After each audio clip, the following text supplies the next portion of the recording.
Number 01 list, namig envelope.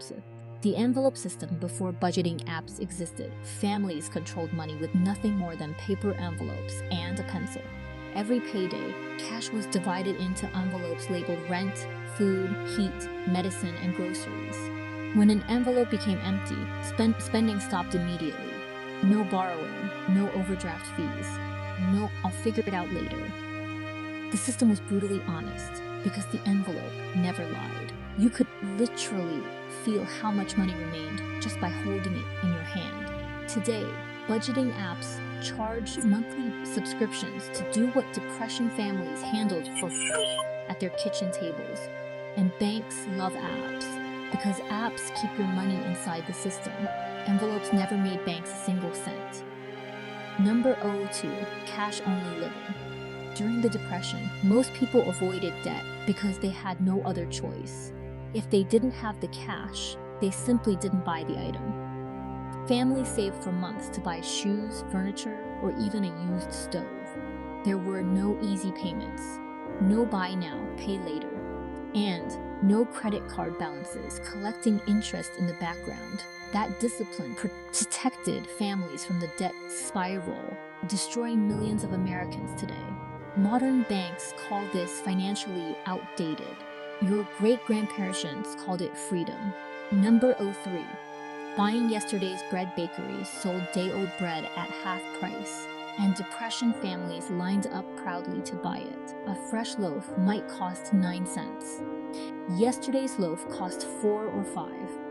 Mothers wrapped stale bread in damp cloth and reheated it in the oven until it tasted fresh again.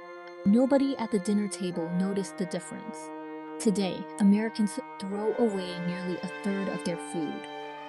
Depression families wasted almost nothing because they remembered what hunger felt like. Number 04. The Christmas Savings Club families started saving for Christmas in January. Every week, they deposited small amounts into special Christmas club accounts that couldn't be touched until the holidays arrived. 50 cents a week became enough money for gifts, food, and celebrations without going into debt. No credit cards, no January regret, no interest payments hanging over the new year. Banks eventually pushed these programs aside because locked savings accounts generated fewer fees and less profit. Number 05. Bartering skills for goods. When cash disappeared, communities survived through barter. A mechanic fixed a farmer's truck in exchange for vegetables. A seamstress repaired clothes for free medical treatment. A carpenter built chicken coops in return for weekly eggs. No banks, no loans, no interest, just neighbors helping neighbors survive. The banking industry hated barter because it proved people could function without financial institutions sitting in the middle of every transaction. Number 06. Growing a victory garden families turned backyards, rooftops into empty lots into food sources. A few dollars in seeds could produce months of vegetables. Tomatoes, potatoes, beans, carrots, and greens became a form of financial security. Many families cut grocery costs by nearly a third just by growing their own food. And when harvest season arrived, they canned everything for winter. Rows of glass jars in basements weren't decoration. They were protection against unemployment and hunger. Number 07. Mending instead of replacing clothing was too expensive to throw away. When pants tore, they were patched. When socks ripped, they were darned and repaired. Children's clothes passed through multiple siblings before finally becoming cleaning rags. A single sewing basket saved families more money than many modern investment accounts. Today, people replace items that could easily be repaired because modern culture teaches convenience instead of preservation. Number 08. Buying in bulk. From farmer co-ops, neighbors pooled money together to buy flour, sugar, rice, and beans directly from wholesalers. Instead of paying store prices, families split giant sacks of food among themselves and cut grocery costs dramatically. One family provided transportation. Another offered storage space. Everyone shared the savings.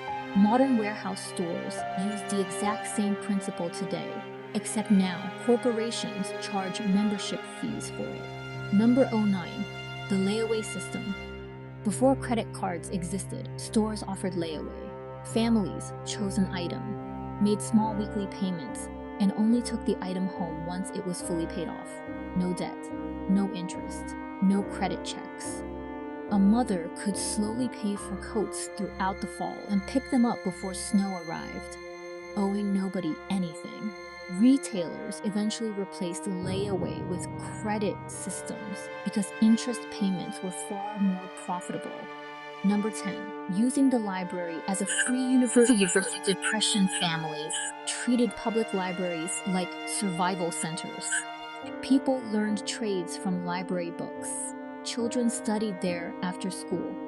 Adults attended free lectures and taught themselves new skills. One man in Cleveland learned electrical repair from library books and built a career that supported his family for decades. Today, people spend hundreds on subscriptions for information the library still offers free. Number 11, reusing everything. Nothing was thrown away if it still had value. Glass jars became food containers. Flour sacks became dresses and curtains. Old newspapers insulated walls. Worn sheets became rags. Families reused everything because replacing items could cost money they didn't have. Modern households throw away pounds of usable material every single day. Depression families couldn't imagine that kind of waste. Number 12, cooking everything from scratch convenience food barely existed, and homemade meals were dramatically cheaper. Soup made from leftover bones and vegetables cost a fraction of canned soup. Homemade bread cost pennies compared to bakery bread. Families saved huge amounts of money simply by preparing food themselves instead of paying companies to do it for them. The processed food industry later convinced Americans that saving time mattered more than saving money. Number 13, never impulse buying. Every purchase was planned ahead of time. Families entered stores with written lists and left with only what they intended to buy. No browsing, no random snacks at checkout counters, no emotional shopping. Depression families understood that tiny unplanned purchases quietly destroyed budgets over time. Modern stores are specifically designed to break this discipline. Depression families survive because they refused to let temptation control spending. Every trick on this list had one goal: keeping power in the hands of ordinary people, not banks, lenders, or giant corporations. And the habit families trusted most during the Depression, it's something some millions have completely forgotten today.